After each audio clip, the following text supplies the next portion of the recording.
This is Dr. Bufano with another lecture on Middle East politics. If you like this lecture or other prior lectures, make sure to hit the like and subscribe buttons down below.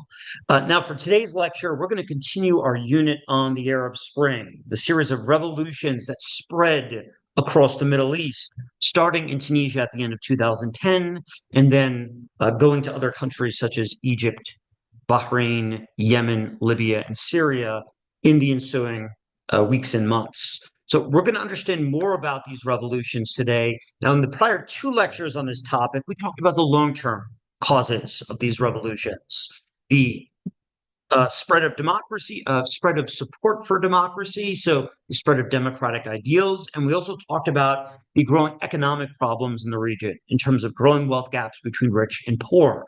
Now we're going to focus on the short-term causes of the Arab Spring by specifically analyzing Tunisia. So let's get to it. Let me share my screen with all of you so that you can see my PowerPoint slides here. Okay, so the Arab Spring. So revolutions have long-term causes, factors that lead to grievances in society. Perhaps they provide opportunities for people to form resistance movements, to form a political opposition. Maybe it's due to the spread of some new type of ideology across a region. However, revolutions also have short-term causes, a spark that suddenly inspires people who perhaps were too scared to go out into the streets and protest. Suddenly, they become inspired to revolt. And once the people start flooding into the streets, demanding the fall of the regime, this can cause a cascade effect where suddenly people start to lose their fear. They start to realize that more people are against the regime than they ever realized. And this could lead to not only the escalation of a revolution in one country where the people overthrow the government, okay, and replace it with something else, but it could inspire revolutions elsewhere in the region with other countries that have similar challenges. So in today's lecture, we are going to try to understand the long as well as the short-term causes of the Arab Spring in Tunisia, the epicenter of these revolutions. And we're going to try to identify how and why revolutions can spread within and across countries. So let's get to it. In order to understand this particular topic, we're going to start with the story of this individual, Mohamed Bouazizi. It is his self-immolation, his lighting himself on fire, that is going to spark the Arab Spring. So oftentimes big things start in very small places, right? So let's talk a little bit about this individual, because by analyzing his story, we could understand something about the greater problems facing Tunisia and the rest of the Middle East in 2010. So first, he worked in the black sector, the black market, as a food vendor in a relatively poor town in Tunisia known as Sidi Bouzid. It's found in the interior of Tunisia in the southwestern part of the country. Now, a couple of things about his job. Well, it was in the informal sector, which means he had no official license to operate. And this was often the case with many Tunisians who worked in jobs where they didn't have to officially pay taxes, but they also didn't have official registration, which means they could be run down for bribes by police officers. It also meant that their work was incredibly unstable and did not pay well in terms of the wages. They lacked basic workers' rights, workers' protection. So he worked in the informal sector, earning very little as a street vendor prior to what happened at the end of 2010. And the town he grew up in was incredibly poor, okay? Poverty rates were high. In fact, in southern Tunisia, poverty rates are far higher than in the northeast. Now, he also had a very tough upbringing. His dad died when he was a very young man. His uncle had to help take care of him. His uncle ended up losing their farm because he grew badly into debt. And he had wanted to go off and finish high school and get a college education, but he couldn't. He had to start working at a young age. Eventually, he had to drop out of school. And eventually, he gets a job as a food vendor. And on a regular basis, he often had to take out loans to buy the produce he sold on the streets. And so he lived with a high state of debt. He was struggling greatly. His family was struggling.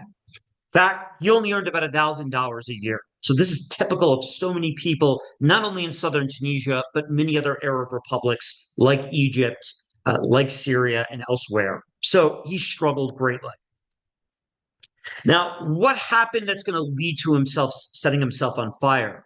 Well, on December 17th, 2020, early in the morning, a police officer came by and tried to extort him for a bribe. Now, this was not the first time. Ever since he was a kid, the cops had constantly harassed him for bribes.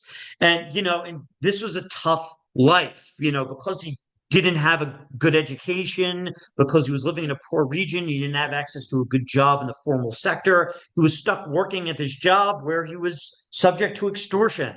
And on that day, the police officer not only harassed him for a bribe, but when he couldn't pay it, they confiscated it, his vegetable cart, right? And his scales, they get confiscated. And so he's in a tough situation, right? It's just things have gone from bad to worse for him. And he was desperate. So he decided to walk down to the local governor's office to complain to the governor about his situation. The governor basically turned him away, refused to hear his complaints. He even threatened to light himself on fire, but the governor didn't listen. So he went and he grabbed a can of gasoline. He doused himself in it. He lit himself on fire. And when he did so, suddenly social media became ablaze. People caught pictures of it, what happened to him. Suddenly, it was all over Facebook, all over the media. And before you know it, it spread all across Tunisia, igniting protests, okay, that eventually spread to the capital, Tunis. And a few weeks later, the country's president, Ben Ali, flees. And then eventually, this is going to inspire revolutions elsewhere.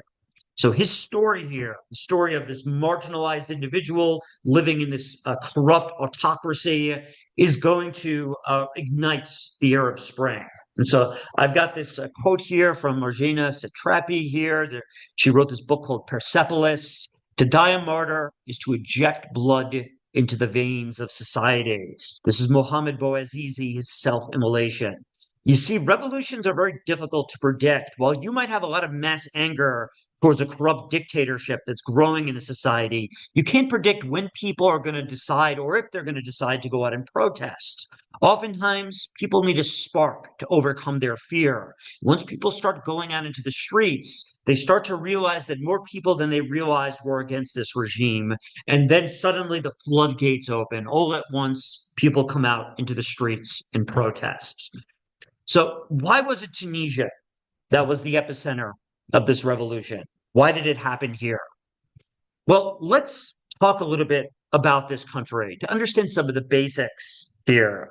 So, one of the things, of course, that is kind of surprising about Tunisia is that it's a relatively small country. It had such an outside influence on the Arab Spring, but it's one of the smallest countries territorially throughout the region in terms of population. In fact, it's only got about 12 million people living within it.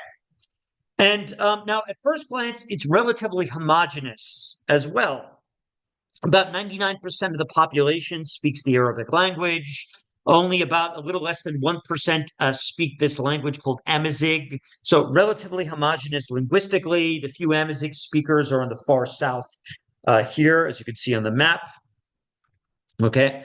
And it's homogenous, relatively speaking, in terms of religion. It's about 99% Sunni Muslim, with some Christian and Jewish minorities making up less than 1% of the population. Yet, this linguistic and ethnic homogeneity hides the great divides that existed in Tunisia in 2010 and continue to exist. See, the Northeast around the capital Tunis here, you can see on the map, and some of these coastal cities like Susa are relatively well developed economically. High standards of living, good healthcare systems, good educational systems. It's where the political elites come from. You also have many francophones, people who speak French as a second language. In fact, many of these people consider themselves as much European as they consider themselves part of the Arabic and Islamic world. Now, in contrast, the interior in the south, where Mohamed Bouazizi came from, is a very different sort of place. It is much poorer socioeconomically. It's rural, whereas the Northeast has some industry. The South, it's poor. It has very high rates of unemployment, reaching at about 30% of the population. It's much more conservative in terms of its religious values. It's much more tied to the Middle East and North Africa in terms of some of its values. It's also where we find a lot of the country's religious and ethnic minorities, such as the Amazigh, and much of, for example, the country's Jewish population is located here on the island of Djerba. So the South, very different story here. And so Tunisia has a diverse history that's torn in several different directions, and there are debates about, what is the nature of Tunisian nationality? So the indigenous peoples are what we call the Amazigh peoples. And while only a little less than 1% speak the language, the fact is that the Tunisian Arabic dialect has a lot of Amazigh loanwords, as do other Arabic dialects in North Africa. And the Amazigh in the far south, even the people who don't speak the Amazigh language anymore, they've still kept a lot of the traditions there. In fact, if you go to the far southern province of Tatooine, you'll find a lot of Berber architecture and culture. In fact, you might notice this or recognize this architecture. This is actually where Star Wars was shot. So those scenes in the desert in that first Star Wars movie, they were shot in Tatooine. So it's got some parts of the South, its own unique cultural heritage. Now, the far north, in contrast, has a lot of close historical ties with Europe. In fact, the first invaders, the first foreign invaders, the first civilization from the outside that came here were the Phoenicians, who established the city of Carthage here, and then later the Carthaginian Empire. And they would later have some wars with the Roman Empire, and the Romans would eventually conquer Tunisia. And they knew the provinces of Tunisia as Ifriqiya. So Tunisia also has this long European heritage. And so the coast of Tunisia was ruled by the Roman Empire. In fact, this image here to the right, this is not the Roman Colosseum. It is the Colosseum of El Gemma. It is a town located in northeast Tunisia. It's a very popular tourist site. In fact, there's a lot of beautiful Roman era architecture and monuments. And in fact, if you go to the historical museum in Tunis, you'll find a lot of Carthaginian and Roman artifacts there. So on the outskirts of the capital, Tunis, today, you'll find Carthaginian ruins there as well. So very long history of Carthaginian Roman civilization there. Now, of course, the South more identifies with the Arab Muslim heritage. And in the 7th century, just like in other parts of the Middle East and North Africa, we see these waves of Arab-speaking Muslims from the Arabian Peninsula. They invaded what is now Tunisia and the rest of North Africa, spreading over the next few centuries the Islamic faith across the whole country, and eventually the Arab language. And eventually those Amazigh peoples, they eventually converted to Islam. Most of them now speak Arabic. And in what is now southern Tunisia, they built the very famous city of Kairouan. In fact, it's Tunisia's holiest city and the fourth most holy city in the Islamic world. There, a very famous university is going to get established, a very important school of law within Sunni Islam, called the Maliki School of Law, is going to be developed there, and then Islam is going to spread to the rest of North Africa from that point. Very beautiful mosque. I've been there before in Kairouan. It's found in the south. And that's initially for the Arab Muslim empires that are going to rule over it in the future, the Rashidun Caliphate, the Umayyads, the Abbasids. Kairouan is going to serve as the local provincial capital, okay? And now, finally, last but not least, you also have the fact that Tunisia is a part of the African continent. In the aftermath of the Arab invasions, eventually the transatlantic slave trade is going to get established. Camels are going to be brought to the region. You're going to see trade across the Sahara, and many slaves are going to be brought to Tunisia. In fact, about 10% of Tunisia's population consists of the descendants of slaves, most of whom are found in the south. And while they would be converted to Islam and they now speak Arabic, they would keep many of their traditions alive, such as their music.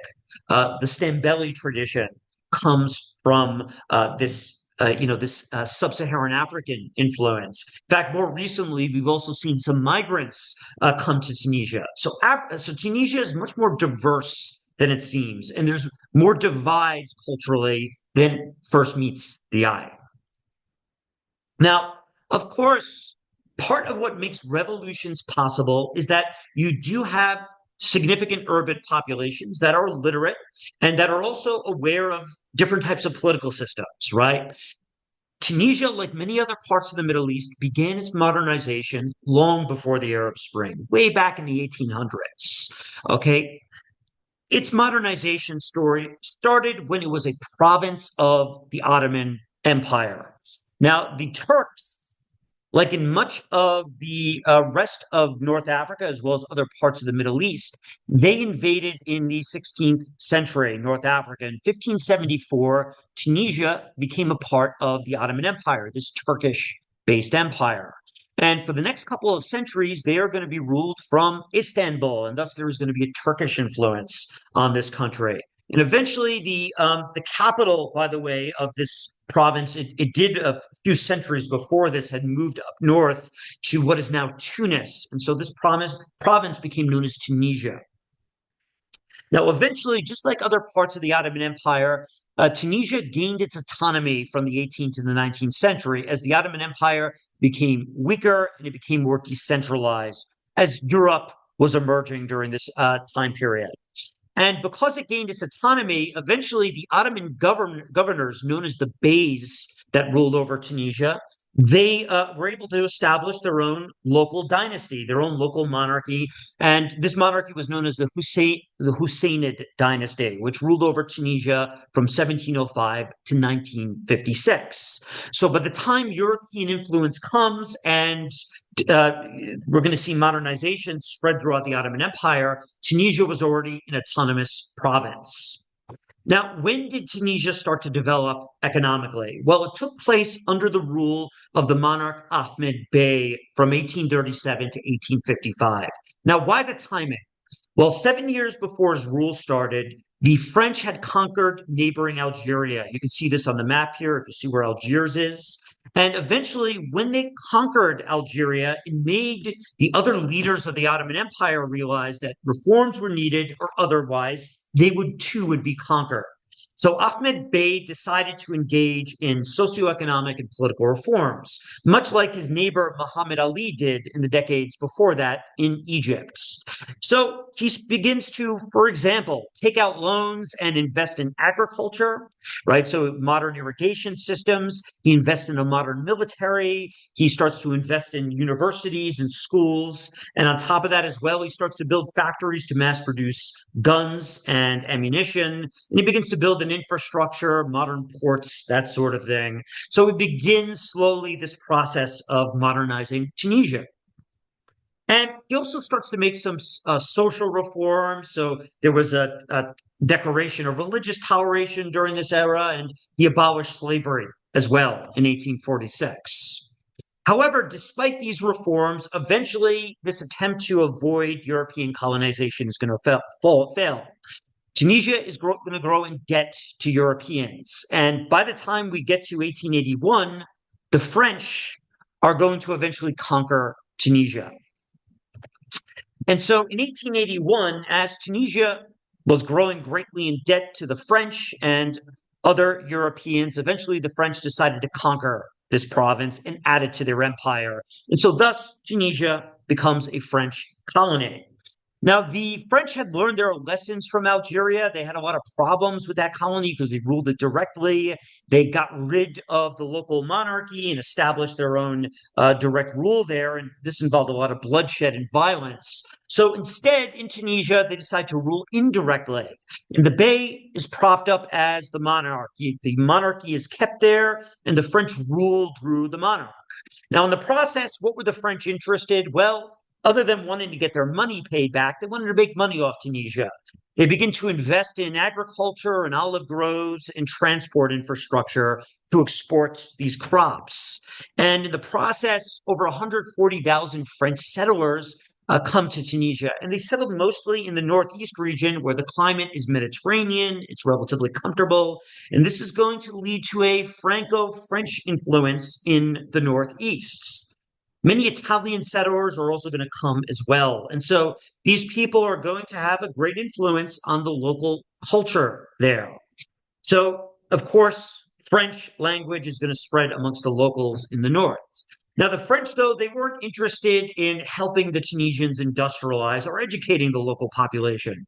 They neglected education and industry. They only wanted to pull out cash crops from the country and send it abroad back to Europe. And there was intense discrimination against Arabs under French rule.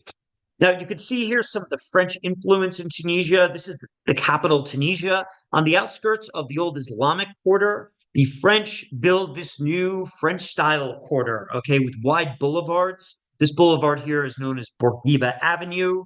And you can see here this massive cathedral, a symbol of colonialism here in French history.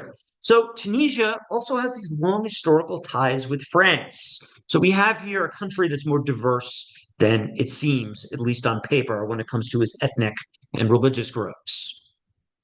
All right, so now as a consequence, though, of this French influence and modernization, we are going to start to see the emergence of social movements that promote liberalism and democracy for the first time in the country's history during European colonial rule. In 1907, a group of well-educated middle-class activists in the capital, Tunis, are going to merge. They're going to call themselves the Young Tunisians. They consisted of lawyers, doctors, school teachers. Some of them have gotten an education in Europe when they traveled abroad. Others they'd gotten an education in one of the schools that was built by Ahmed Bey. So this new generation of activists begins to emerge, and they begin to demand from the French greater say in the control of their own local affairs within the empire. They begin to call for democratization, right? And over time, this movement became more and more radical as the French at first refused to make reforms. During the 1930s, when the Great Depression hits and there was a lot of mass anger towards the French and the British throughout the Middle East and North Africa, a group of more radical Tunisian activists formed what is called the Neo-Destor Party, or the New Constitution Party, in 1934. It was led by this Tunisian French-educated lawyer, Habib Bourguiba.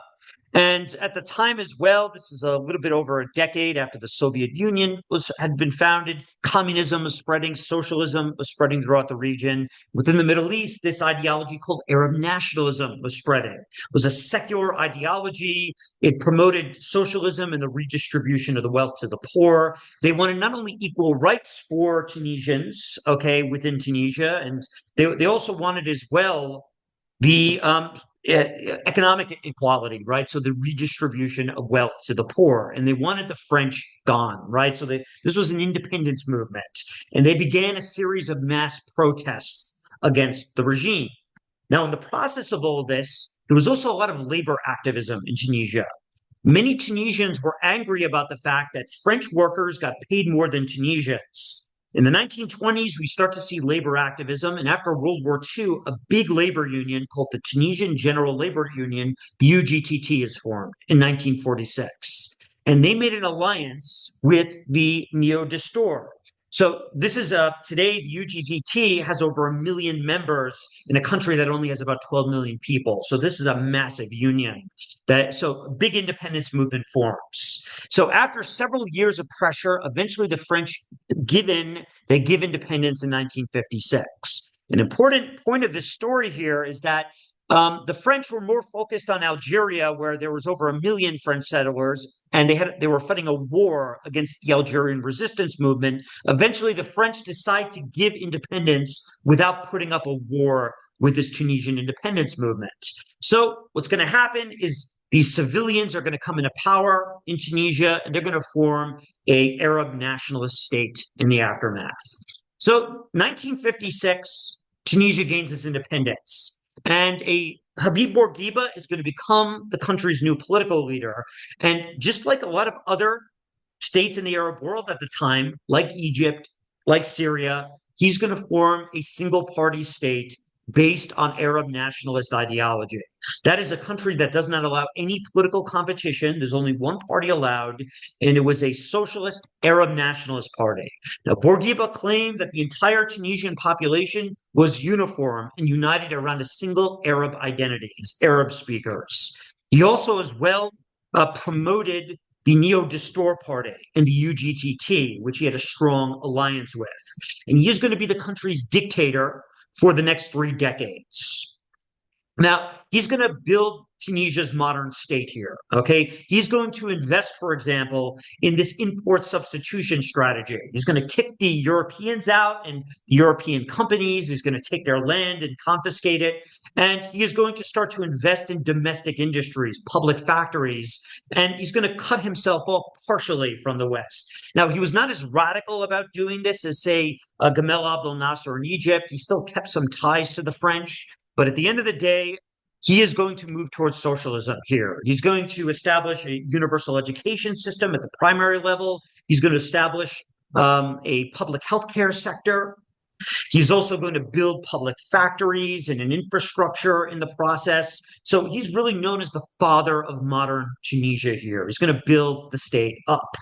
Now, on top of this, he was deeply secular, and he was also a promoter of feminism. He was very much inspired by Mustafa Kemal in Turkey, as well as by the Pahlavi dynasty in Iran. So he begins to make these reforms to promote secularism. So he was against religious conservatism. And by the way, the neo-Dastur elites, they came from the Northeast. So they were these really well-educated Francophones, secular, and thus they were opposed to the more conservative religious folks in the South. So while many in the Northeast supported these reforms, the more conservative folks in the South did not. So he is going to, for example, ban the religious courts. He's going to abolish them and establish secular law codes based on French law. He's also going to give women the right to vote. He's going to give them their basic social rights. He's going to allow them to more easily get a divorce, to get access to inheritance in an equal way with, I'm sorry, not access to inheritance. He's going to allow them to be able to get access to education equally with men within the school system. And in the process, he is going to create unlike the other, and this is, by the way, something else that makes him very different from some of the other Arab republics in the region, his regime is going to be a civilian regime. Bourguiba never served in the military, unlike Gamal Abdel Nasser in Egypt, unlike, for example, Hafiz al-Assad in Syria. Instead, he was a civilian. And since Tunisia never needed a revolution to overthrow French rule, it never needed a military coup to establish a single party dictatorship, the civilians ruled with this type of system. And he actually deliberately kept the military small. So as a consequence of this, he did not spend as much on military spending, and this allowed him to spend more on things like healthcare and education in comparison with, say, Gamal Abdel Nasser in Egypt, or Hafiz al-Assad in Syria, or under the military regime in Algeria, for example. So they had better human development outcomes. In fact, amongst the Arab republics, Tunisia has one of the highest life expectancies.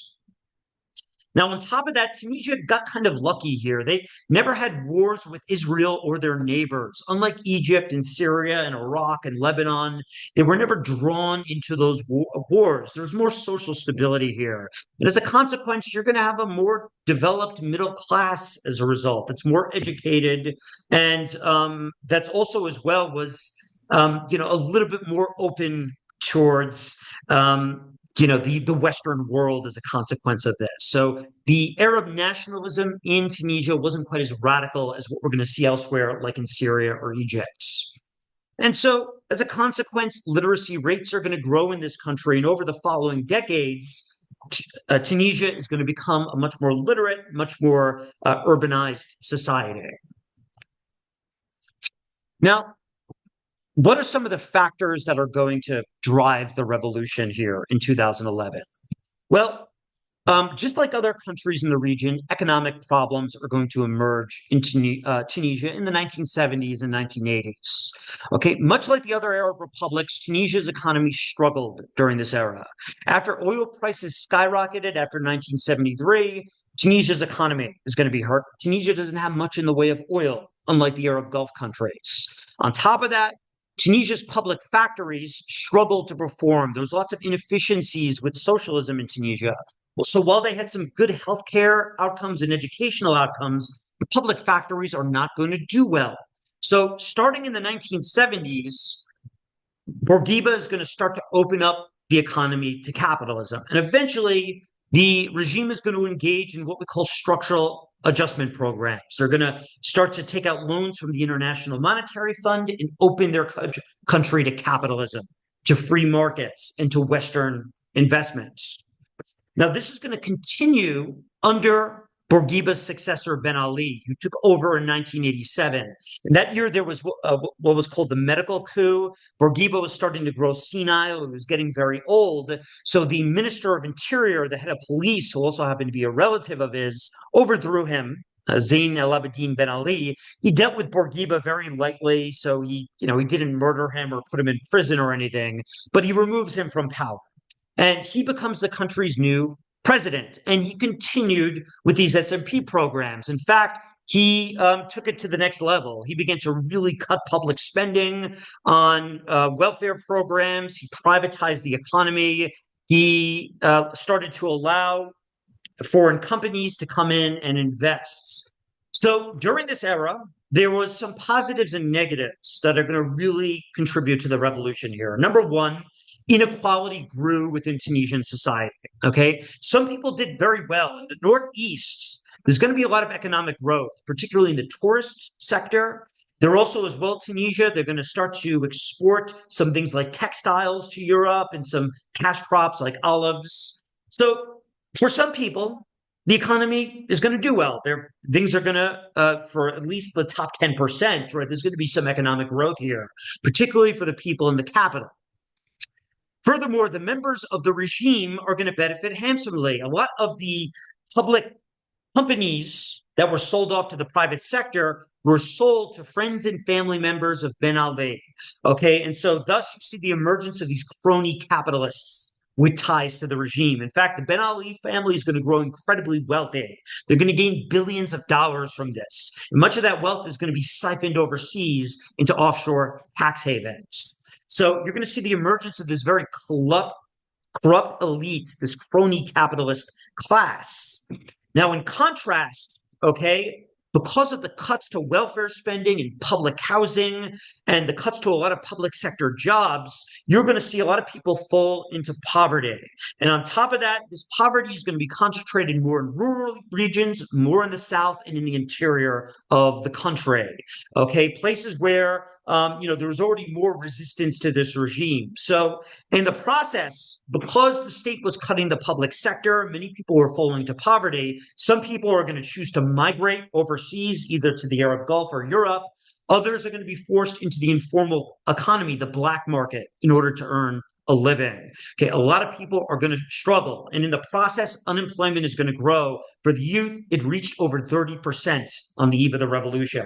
So during this era, for a period of about 40 years, the economic wealth gap grew. And many people feel like the Ben Ali regime had violated the social contract that had been established by the Bourguiba regime in 1956 by getting rid of a lot of these welfare programs. Now, as you can see, here in Tunisia, the economy didn't do so well under Bourguiba, but it grew under Ben Ali. But this growth was uneven. So while in the Northeast, tourism was booming. Things were going well for a lot of people.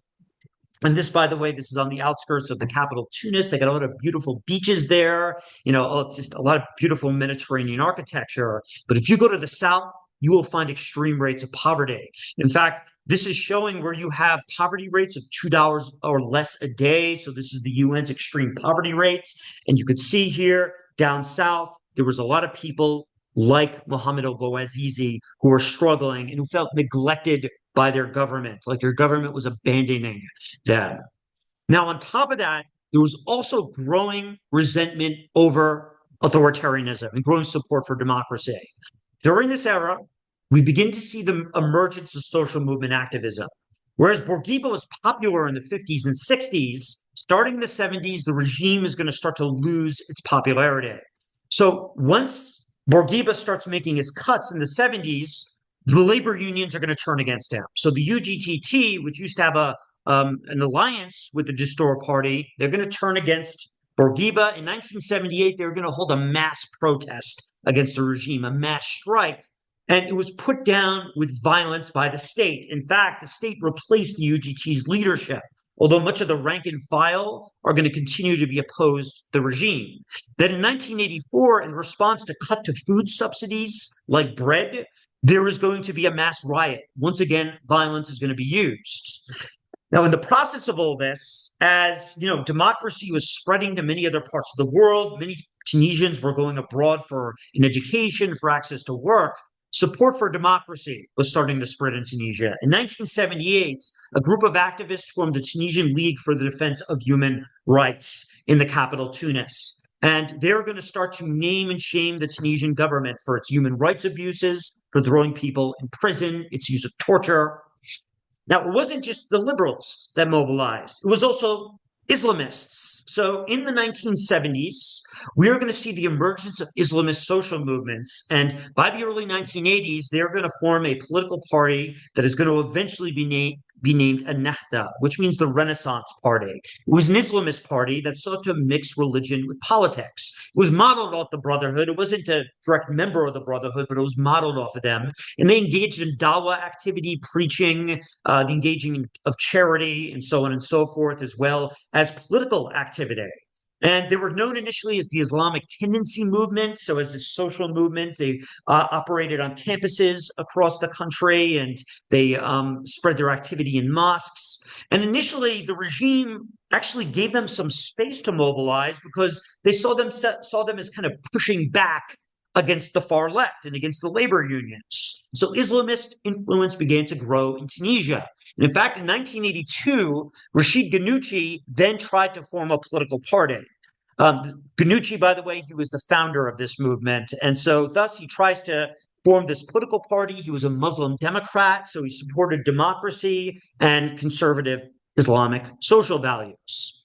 However, once he tried to do that, the Bourguiba regime then started to crack down on the Islamists. Many were thrown in prison. There was some violence. Some individuals were radicalized and turned to terrorism. So in response to all this, the regime, to try to deal with this, started to try to open up the political system to co-opt some of the opposition. In 1982, Bourguiba starts to allow some opposition parties to form and actually run in elections, although he doesn't let them actually win those elections. And his successor, Ben Ali, when he comes into power, he's going to continue to do this. And in fact, he renames the Socialist Historian Party, he renames it the Democratic Constitutional Rally, signaling this shift towards capitalism and this more open political system. In fact, when he came into power, he initially promised democracy. He promised he was going to shift the country towards a liberal political system. And he initially allowed more opposition to exist in the late 1980s. And in fact, he sat down and had negotiations with Ennahda, the Tunisian League for the Defense of Human Rights. It looked like there might be a democratic transition on the way. However, once the opposition started to make themselves a potential threat to Ben Ali's rule, he decided to reverse course and engage in repression by the early 1990s. He began to arrest members of Ennahda. He began to arrest liberal activists and throw them in prison. Many went into exile. So Ghannouchi went into exile. The head of the Tunisian League for the Defense of Human Rights, Mansif Morzouki, went into exile. And what would happen is liberals and Islamists abroad, they would form a coalition, in opposition to this regime in the hopes of pressuring the international community to condemn Ben Ali. Now, Ben Ali, for his part, he used the war on terrorism for this justification. He claimed Ennahda consisted of terrorists, that the opposition needed to be eliminated as a consequence. And so what happened is that the opposition was pushed underground, and their tactics in the 2000s started to become more aggressive against the regime. For example, there was a big mining strike in 2008 that was severely repressed. So Gafsa is a town in southern Tunisia that has a phosphate mine there. And so the regime really brutally repressed this protest. And in the process of all this, but Ben Ali, very corrupt dictator, he's going to create this cult of personality around himself. In his elections, his party would regularly win with 99% of the votes, and he would, win with 99% in presidential elections. And had his image plastered all over the place throughout the country. People would celebrate him. He would have put on these parades and celebrations in the streets. He even had something called the Cult of Seven because he came into power on November 7th, 1987. So he was really, really tyrannical here with his rule, allowing very little opposition to the regime. And it's under these conditions in Tunisia, this context of severe inequality, political oppression, big divides between the North and South, but growing support for democracy and grievances with inequality, that Mohamed Bouazizi is going to light himself on fire.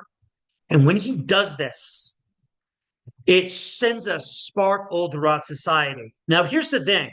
People might have never heard about Bouazizi and him lighting himself on fire if one other important factor was not there: social media.